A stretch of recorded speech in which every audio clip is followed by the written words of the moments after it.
going for. Government Ntando, phone Ntando. I'm starting camp next week. Yeah. Like a training camp. Oh, okay. Yeah. But I'm training to have fun. So he said, I'm put a 6 week camp.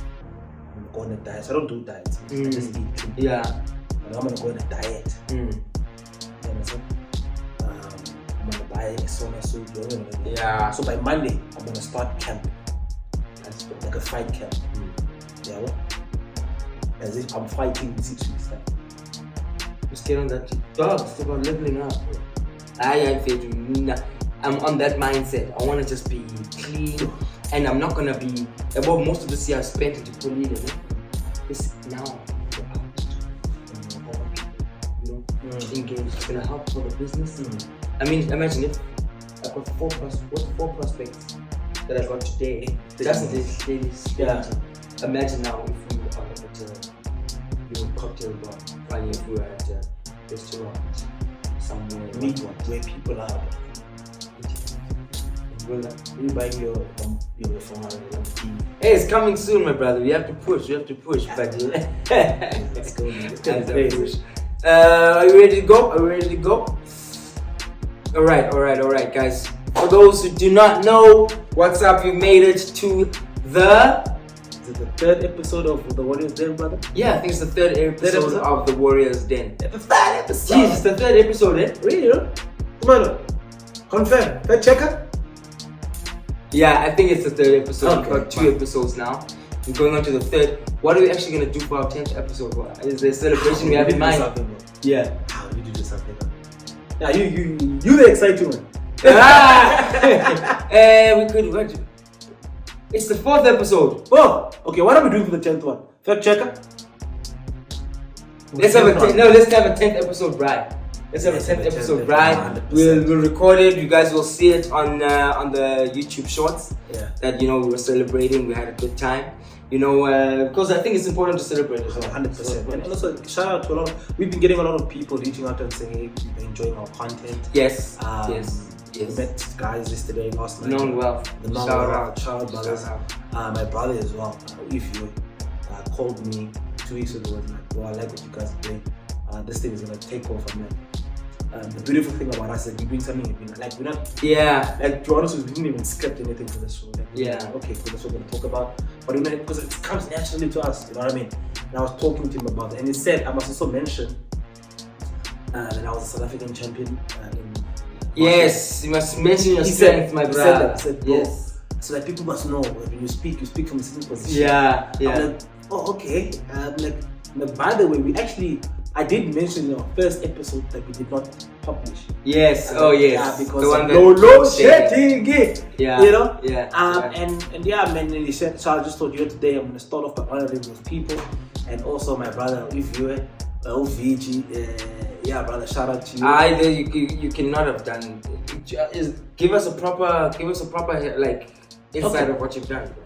Yeah, bro. So I got involved in martial arts, Kyokushin karate.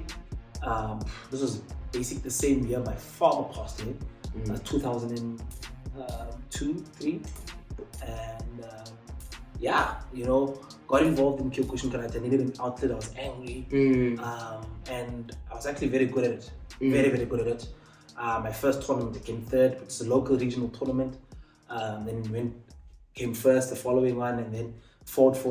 Then I was called for Western Province trials. Okay. Provincial trials. Okay. Called for it. I came 4th in my first one. Then I won my second one. I came first, Western Province. Okay. And I went to South African trials. Jeez. Okay. South African trials, I came 4th the first time. The second time I won it. Then that's when I qualified to go for World Championships in Japan. And I got disqualified in the quarterfinals. Wow. Okay. So you've come a long way, yeah? Yeah, man. And we've been at it, and then came back and just kept on winning national type championships after national championships, and then Ntando was actually telling me that they're considering taking Muay Thai to the Olympics in the coming year. Yeah, they should. It makes sense if you have boxing. And it's interesting. It's exciting. If you have boxing there, you might as well have Muay Thai. Yeah. It is a bit, but I mean, I think they've put in, and also even Kyokushin karate, the one I was in. Yeah. Because my style of karate was that very similar to kickboxing. Okay. Very similar to kickboxing. Okay. So that is why my strength is hands more than most of them legs. My biological father was a boxer. Okay. I was a boxer, a very good one. They used to call him 4-man. Okay. Yeah, so when I go to a new cross road, Cape Town, I'm like, hey, I'm gonna go 4-man. You know, George Foreman. Yes. Yes. So that's just a bit about me. That's dope. And it's so also ironic. My mother remarried, and my now father, I was also a boxer. Is it? I was also a boxer. So, so it's quite clear. I'm 30 years old right now. I'm not gonna make it. I'm not gonna become a fighter. But something in me says either Utumelo must at least someone. Yeah, and he improves very quickly. Yes. He improves very quickly. Anything's possible. Yeah. And he's only 21, so he has an opportunity. Yeah, and if he wants it, if Tumelo wants it, he can go get it. I mean, I think it's out there for anyone. 100%. Yeah. I think what I love about this show, for me personally, is the fact that, like, we are enjoying the show for the sake of the show. You know, we're growing in the show. Like, this is stuff that we'll talk about in our own capacity, 100%. just chilling out, you know. 100%. So for me, we're like, okay, cool. If this is how we do things, if we're always talking about the next fight, or we're talking about what it means to be a man, or what it means to be the best version of yourself, if we're always kind of on these directions, then why not actually document this stuff in any case, you know? So for me, thank you so much for the people who are saying this, you know, this thing is going to grow and it's going to do great. For me, it's a very big incentive for the fact that we're just, you know, connecting. We're just sharing what we love. 100%. We're just talking about the things that we love to talk about. Exactly. For me, that's the ultimate reward, you know. So for me, episode 10 means 2 healthy conversations with my brother. Exactly. You know, that's 10 conversations, you know? 100%. You get what I'm saying? So I'm pretty stoked about that. And I mean, we would generally get on them at least every week or every second week, get on a call for an hour. Exactly, and we're talking about this stuff. Yeah. So we might as well let people in and eavesdrop on our conversation. Yeah. It's nice to know that we don't have to worry about, but we know we're not going to get onto it now. But it's nice that we don't have to worry about having those conversations on the phone at 4 in the morning, 5, 6, 7. Because now these fight cards are like, at that time, you know? Yeah. At least now it's like, okay, cool. We're talking about healthy times, you know, French time to South African time. Yeah. Okay. 1:1. You know what I'm saying? Yeah. So it's pretty dope, pretty exciting. But like, I passed through France. When was it? Last year? Last year, this time, I passed through France. So stayed there a couple of hours. I could not believe it. It was 10 o'clock. No, 10 o'clock in the evening. Just 10, 9, 10. But it was like this, man. Yeah. It was like broad day. Like, hey, what's happening here? Beautiful country, beautiful, amazing people, very friendly, loving people. I don't think so. Sorry, French. Sorry if you're French. Sorry. You guys are rude. You guys are not the most social people. If you don't speak their French, if you speak English, they're already kind of like... but all people. I guess, but like for me, it's like, okay, cool. Guys, like, tell us about your French story. Okay, for me, when I went to France, I went to Cognac, I went to Paris, I went to Paris, where else? So I did a campaign with an alcohol brand that I can't name unless they want to put some money up. Let's go. And we gotta learn early, you know. We're practicing for the successful days that are about to come. Let's go. So I did a campaign it was a year campaign, 2 years, I think. Great campaign. I was just coming into the industry of entertainment just overall. And they took us to Cognac, to their cellars, to kind of show us how they distill, how they put together, how their alcohol is put together and made and everything. And the people in Cognac were incredible. Okay, so the people in Cognac, you guys are amazing. You guys are great people. We went to Paris. We went to England. From England, we went to Paris. And when we got to Paris, the people there But then when I went out, because we hit the streets a bit. We also just did, like, the people there are cool when they kind of know there's something that ties them together, you know. So it's if I'm at a networking event or at a gallery event or a gala dinner or whatever, yes, everyone's gonna be nice because you know. But if I'm walking in the street, you know, and I want to ask which direction to go, or you know, you can see that people are not the most most easily receptive. Whereas in South Africa, we are super warm people, and like if a person you can see they're not from South Africa and they're coming to us, hey, Chita, I'm a little bit lost. Can you help me out?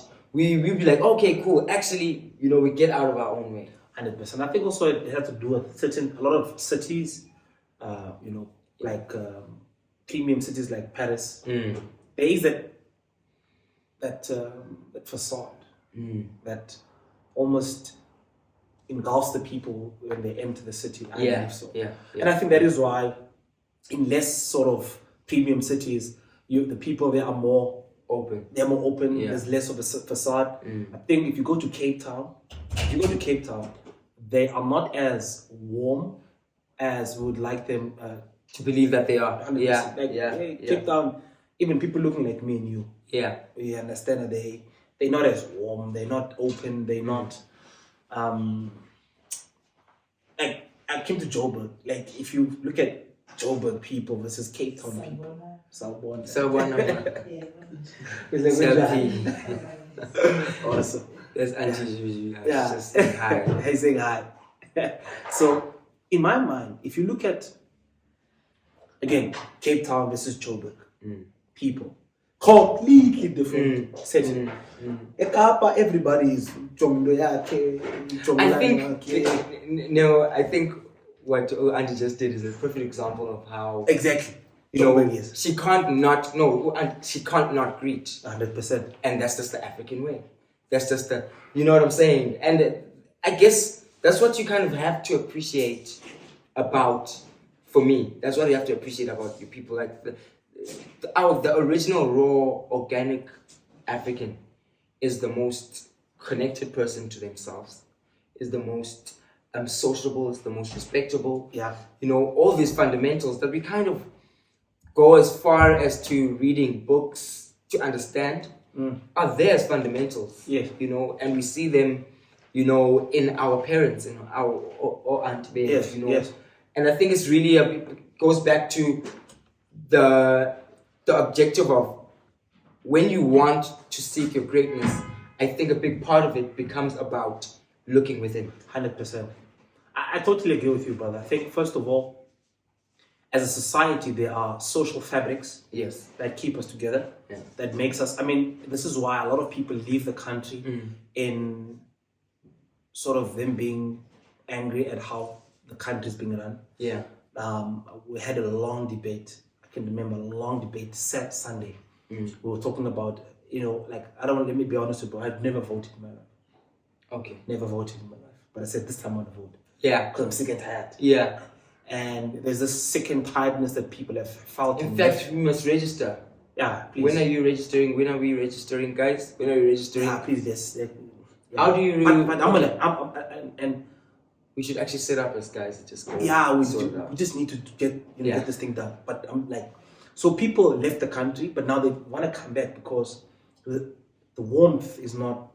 Yes. It's not the same fine as in any other country. Yeah. You know what I mean? And even people from outside the country, when they come here, they feel the warmth. Yeah. I have a friend of mine, Zaid Hassan, shout out to Zaid, staying in Saudi. Bro, this guy wants to relocate to South Africa. He came here once. He's like, bro, I want to relocate. I want to move my family here. And after, obviously now the BRICS agreement, like South Africa and Saudi, we're sleeping in the same bed. But yeah, man, when I looked at, you know, like the state of the country, and I said, look, I feel like we need a lot of change. Yes. And for the first time, because I always felt like it doesn't matter what I do, nothing's gonna change. Yeah. But I feel like I got so fed up, you know, about how things have been, that I really want to make a change. Yeah. And yeah, man. I will announce my vote, by the way.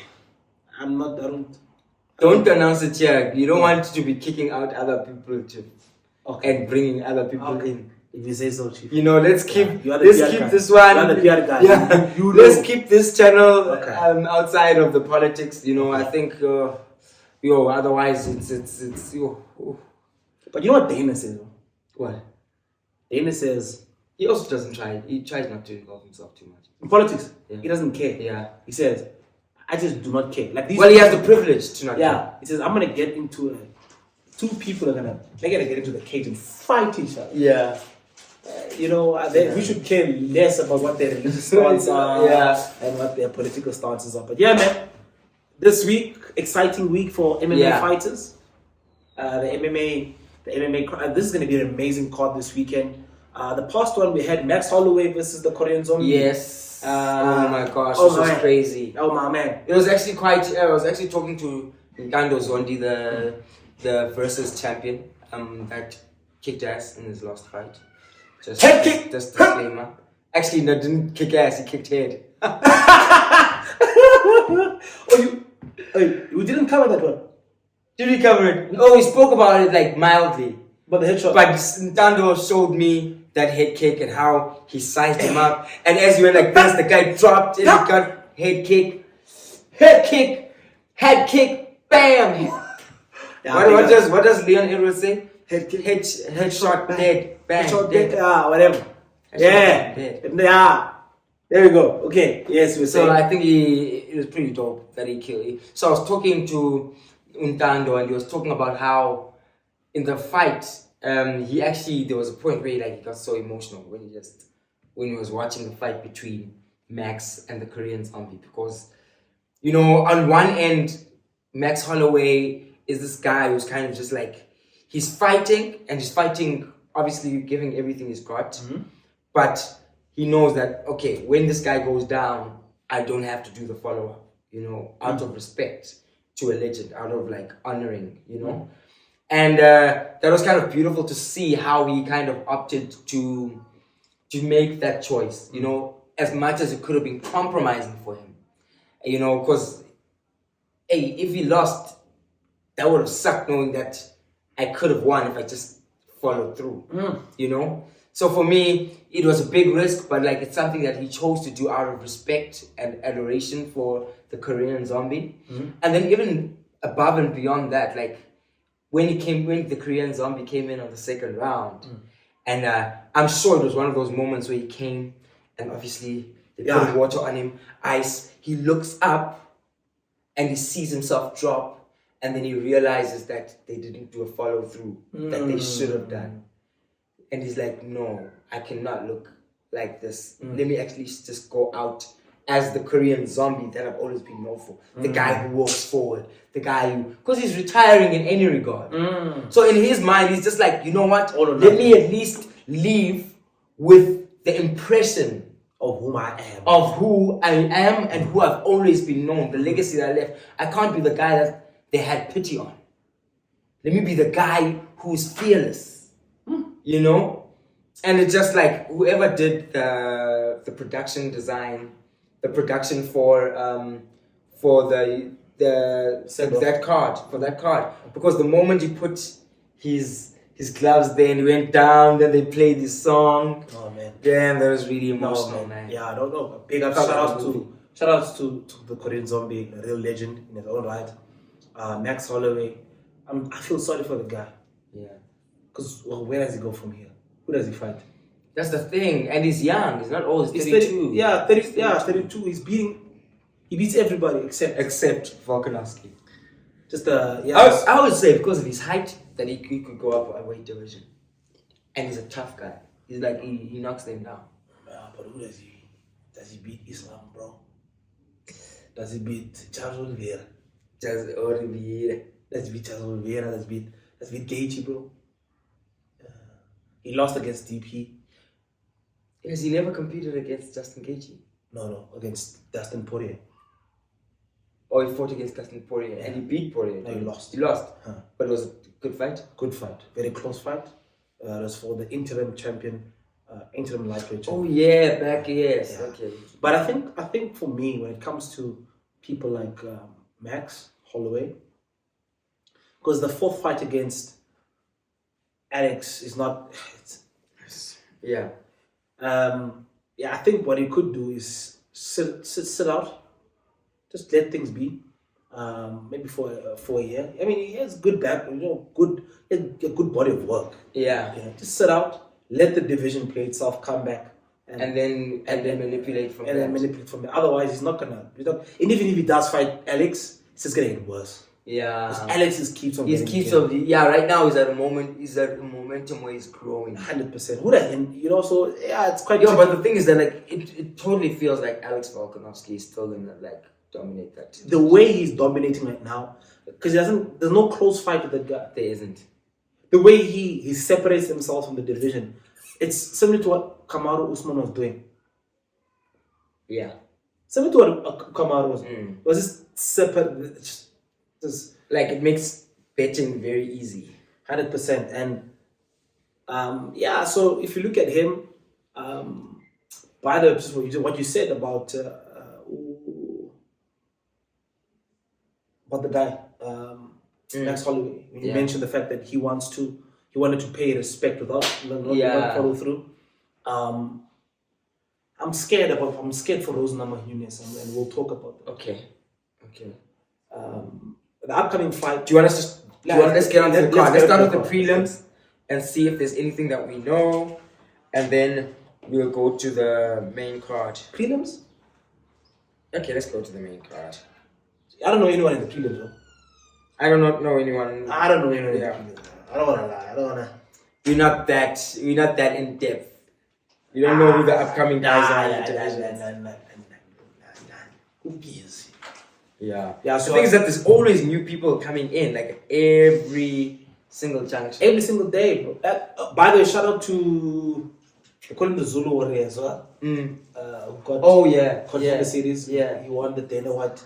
He won a contract at the Dana White competition. Yes, I saw that. He's from Nigeria, Zimbabwe. Yeah. I don't know. That guy, I don't know if he's from Nigeria, from Zimbabwe, but he's from Africa. Yes. Shout out to you, man. Shout out, brother. Shout out to you, brother. Keep making us proud. Okay. Okay, there's a lot of people I do not know. Look at the main card. Let's go. Let's see what's happening in the main card. Okay, so we have Cyril Gane versus Sergey. And then we have Rose Namajunas. And then we have Manon Fiorot. So what happened with that particular case? Let's start off with, before we get to the final, the main card. Let's get to the co-main event. Yeah. Rose. Mm-hmm. So Rose came back after a 14 to 16 month layoff. It's been a while. It's been a while. She's back. I thought she was what do you think has been happening? These layoffs, No. I think she loves it, but I think she can't handle the pressure of it. No, bro. Let me be honest with you. I think she has become slightly a bit too hippie. You know what I mean? Hippie is hyper spiritual. And I know that feeling. Yeah. Where you questioning if God wants you to do this or not. Yeah. She totally surrendered to the idea of I'm only going to do what God wants me to do. And then there's nothing wrong with that. But sometimes your idea of what God wants you to do can always be flawed by emotions. Yes. You know what I mean? Yes. I'm a man of God. I don't understand that. Yeah. I do understand. You don't want to be hyper spiritual where you are heavenly minded but earthly irrelevant. Yeah. You know what I mean? That's what I mean to be hippie. I think she also would struggle with criticism. The moment she would lose a fight, that's what I'm saying. She'd have an insane level of a dip. Bro, she'd ask herself if she wants. She goes very far. That's what happened. She totally cut off. She started evaluating whether or not, and even she said before the fight, she said she went into the fight with Carla Esparza, asking herself a question whether or not God wanted her to punch people in the face for a living. Now, obviously, if you put it you know what I mean? Put it that way. This is very difficult. 100%. But then on the other hand, she says, no, but then God gave me this gift to become a warrior. Some people are going to become preachers, some are going to become warrior, and she's a warrior. And she then decided to come back. But she was contemplating. Yeah, if the conflict is there, You know what I mean? It's a hurdle. It's a hurdle, brother. And she said that's why she was not as aggressive as she wanted to have been during the fight. And that is why she did not follow through a lot with the stuff she wanted to do. And I listened to her and I said, okay, I totally understand. But that could be a very, very dangerous road that she wants to travel. If you're not going to be doing something wholeheartedly, you're putting yourself in danger. Yeah, maybe that's why she's decided to stay out 60 months. But she's back now. And with her being back, she says, she obviously came back. I'm not sure if you know, she's actually coming at a different weight class. Okay. Yeah, she's coming in at 125. Okay. At 125, this is where she's going to be competing with the likes of Valentino Shevchenko. The lady that she's fighting right now is a top prospect. Okay. So it's not an easy fight, not a walk in the park. This is a top contender. So her winning this fight could get her into the title conversation almost immediately. Okay. It's a big name. So I'm happy that she eventually came back. I was wondering where she is. But I think she must have and others maybe we can just track back a bit. I think sometimes we become so obsessive with the goal that we forget the process. Yes. Bro, if you don't get into a place where you start enjoying the actual process, then the goal itself will not mean much. Yes. You will ask yourself a question. Flavor. That is why for those people who have been on the journey of making money, you've prayed so long. Oh, I want to make money. What? You work. You deny yourself all good times. And the day you make that money, you ask yourself a question like, is this really all it? Exactly. And then you become depressed. I've gone through that. I felt like I've gone through that too. Made all this money. What is the point? What's the point? That is so much. And I realized because I did not enjoy to master the process. Enjoy the process. You did not make that your first love. Mastering the process, that is the first love. That's the first love. So that to me is the trade-off. And to fighters out there, to entrepreneurs out there, fall in love with the process. You understand? Commit to continuity. Commit to waking up tomorrow and doing the best you can tomorrow. And get a kick out of accomplishing that. Yes. I was actually saying that with Ntando because today, we woke up very early for our training session. We generally do Monday, Wednesday, and Friday, but this week we were like, let's go through the whole week because last week we missed a few things. A few sessions. And it was like, the morning looked so beautiful when the sun was starting to come up, and there's still a bit of white on the grass, and it's cold, it's chilly, but also you can see the sun is out and strong. And we were just like, bro, it is so satisfying to walk out of the gym into this cold with the sun out like this when you know that you've done, you've started a drive. It's so fulfilling. Now it's like, okay, it's not just about, I have to go exercise, because then it becomes difficult to exercise. But if you're like, I can't wait to be finished 100%. with the process and just feel good about accomplishing it, then now you're enjoying the entire process. 100%. Yeah. So I guess, for fighters out there, we should realize it. I mean, so many African fighters, and we deal with a lot of them. They have this goal. You can see the hunger, but you can also quickly see that this hunger will quickly be quenched once. Yes. You know what I mean? And that's my fear. That's my thing. They must watch for. Yeah. That's my fear for African fighters. And that's not just African fighters. It's also just athletes generally. I feel like naturally gifted, athletically, Africa is one of the most gifted people. Yes. All across, but the problem is psychologically we easily get this. Yes. We easily get satisfied. Yeah. We arrive. We forget the big dream. Yes. We forget the why. The moment a few things happen and we get a bit of money in our account, and now everyone has become big. People start speaking against other people. They're gloating here. Other people are popping bottles, showing that. I was once chilling with this guy. And he was talking about how he was popping bottles because there's this guy who also made it, who's from his rural area, and they both made it, right? And they ran into each other in Joburg. They greet each other. The other one's at the other table. The other one's at the other table.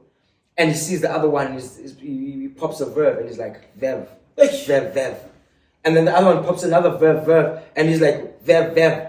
Hennessy, Moet, you know? And it's like this competition, and it's like to a point where this guy was even went as far as to popping Ace of Spades that he wasn't planning to, on the basis of the fact that he's competing with this guy. But that you know what I'm saying?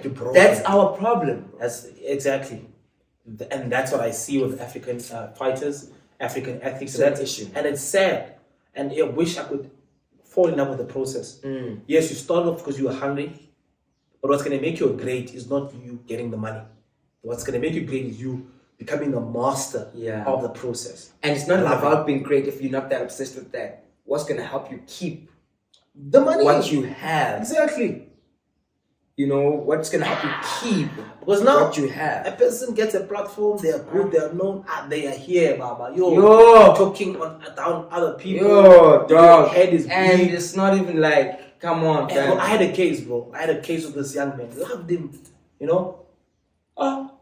After J1 episode, I give him a call, hey, bro, come. No, I'm busy. You!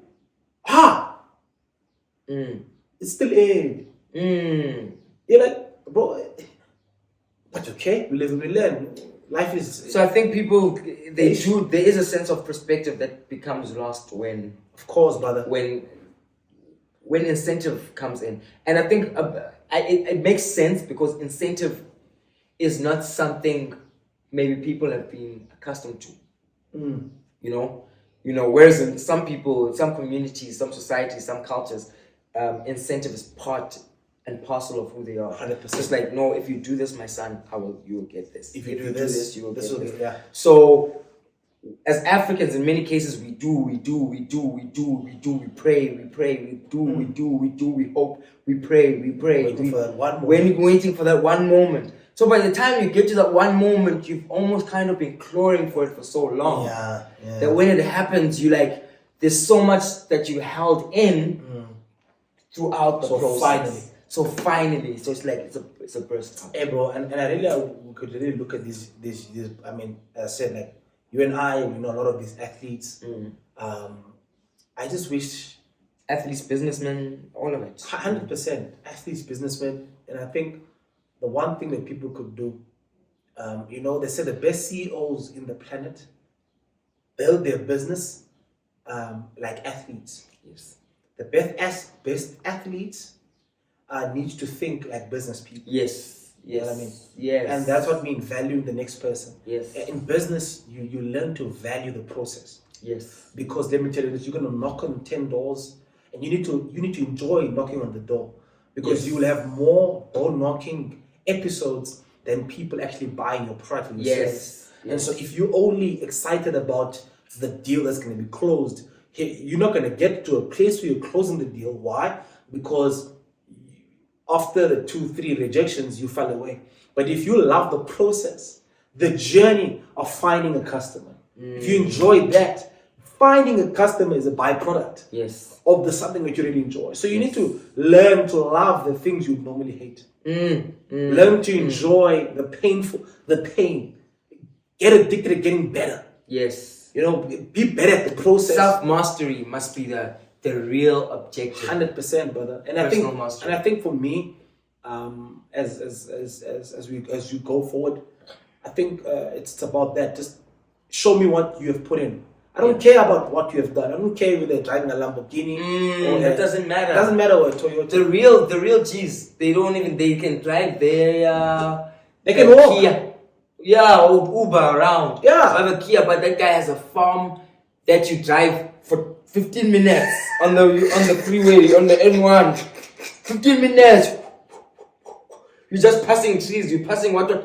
This is still this guy's land. It's his yard. Yeah. 15 minutes. You are moving at 180, 160, 140. Yeah. You get what I'm saying? Yeah, bro. And that time, this guy, when he drives into town, he's Kia. Yeah. Picando. 100%. You get what I'm saying? 100%. The real guys they love the game of growth. Yes. They don't love the game of purchasing. No, they feel like those things are distractions. The Elon Musk. Yeah. That live in an apartment. It's a game, bro. It's a game. Elon Musk. That guy. Because think about it, bro. Like, when does Elon stop? When does he stop? He doesn't want to. He knows he could have stopped years ago. He doesn't. Why does he keep on going? He gets it. That's the thing, he gets it. 100%. So, the main card. Oh, yeah. Cyril Gane. Now we probably we move off different tangents. Yeah, dog. Cyril Gane versus Sergey. Spivac.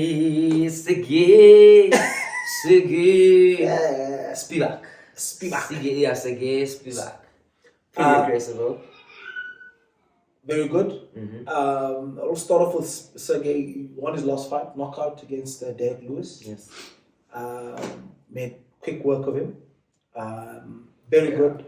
Both good hands, and he is very good on the ground. Yeah. Very good on the ground. So what he normally does with his previous fights that I've seen, he will enter with his hands, bang bang, close the distance, get you to your feet, put you down, and normally finish you. Ground and pound. So that to me is going to be quite interesting to see whether or not, how does he break the distance? How does he close the distance between himself and...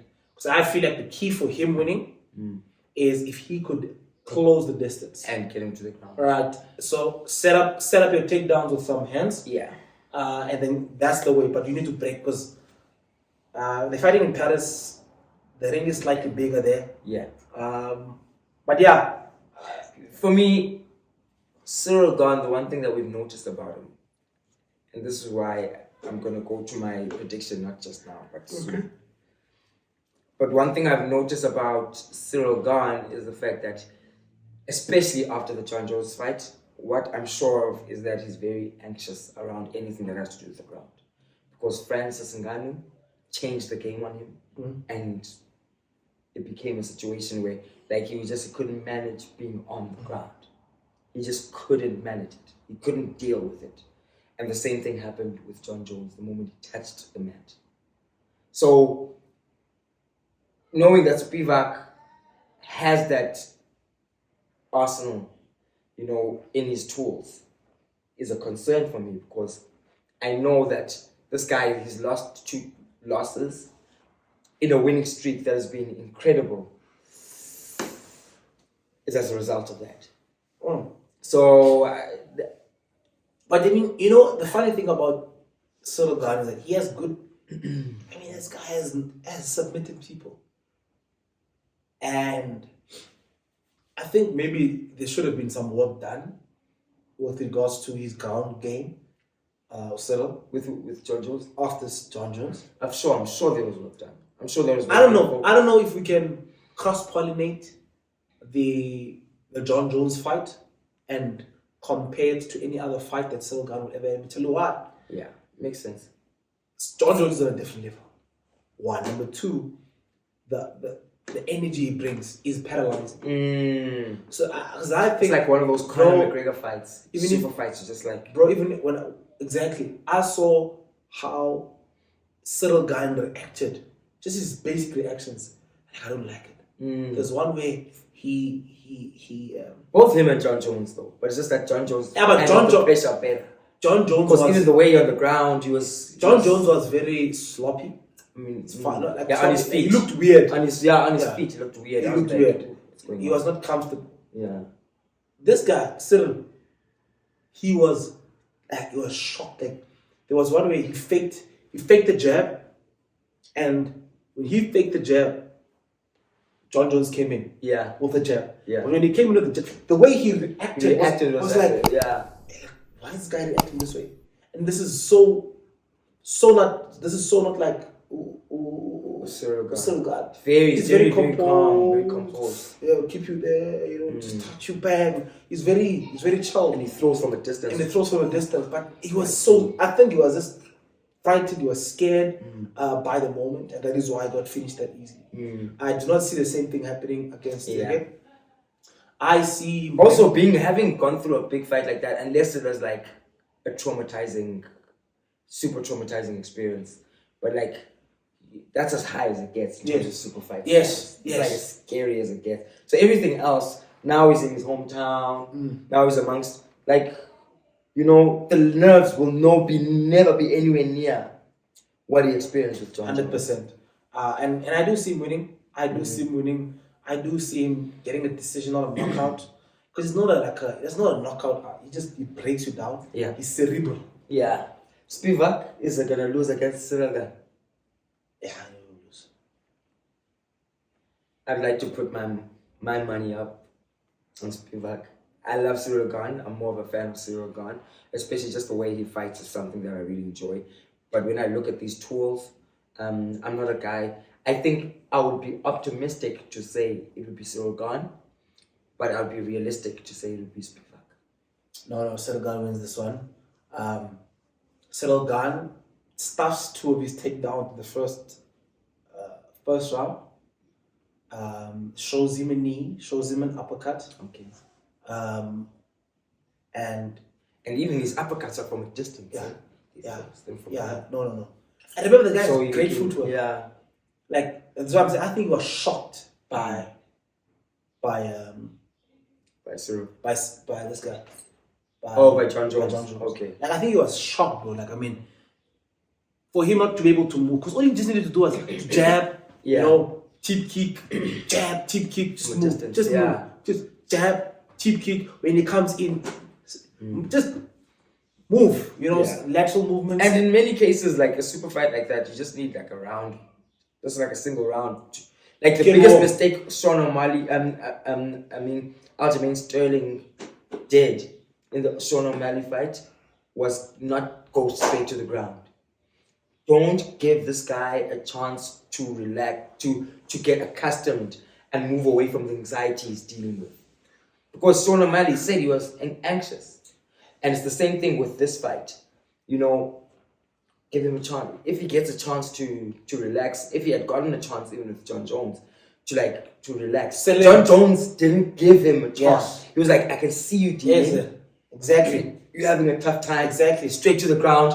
Oh, he's not going to know. He's going to be hyperventilating because he knows that something's coming. Exactly. Close them. Exactly. So I see something like that. This is a make or break fight for Cyril, I believe. Because not like young, he's 30. But he's very young in MMA. That's another thing we forget about the guy. Yeah, very new. He's very, very new in MMA. How old is he though? I think he actually started like fighting at 25 or something. Yeah. Okay. 25, 24. Let me check this. I think he's like 31. He's 33. No way. Yeah, and Spivac is 28. See? So it's not... He And came got late a to crazy reach advantage. Who? Cyril Gane. Yeah, He's sitting at 205 centimeters, 0.7. And Spivac is at 298. So I'd give this fight to Cyril. Thug Rose will take the fight. Thug Rose will win. Against what's the Thug Rose against Manon. I don't know Manon from above, so but her record seems crazy. 10-1, no loss. 10-1 draw and no losses, which is insane. Yeah, no, she loses against Thug Rose. Your 10 wins, 1 loss, no draws. Okay. Sorry, apologies. Yeah. So she loses against Thug Rose. I think Thug Rose is Thug Rose will just pick her apart. The best, it's my favorite female fighter. Ever. Yeah, I know. Yeah. She glides. Yo, she's just like, hey, bro. In actual fact, she makes me feel like I would love to fight like that. Yeah, no, she's amazing. So, I think for me, that's just about it. Can't wait. I'm like super excited. And also our next episode will be definitely covering UFC 93. Oh my god. Sean Strickland versus Israel. Well, Sean, okay, let's not predict anything yet. Stop. Let's not predict anything yet. No, I wanted to go into the conversation, but I'm like, let's save it for next week. Guys, thank you so much for tuning in. Please do like, please do subscribe. We should have said that at least 10 times. Yes. While we were on this channel. Click, Guys. It helps the algorithm. It helps us grow. Let's grow together. Let's keep chatting. Let's keep having a conversation. Blah, blah.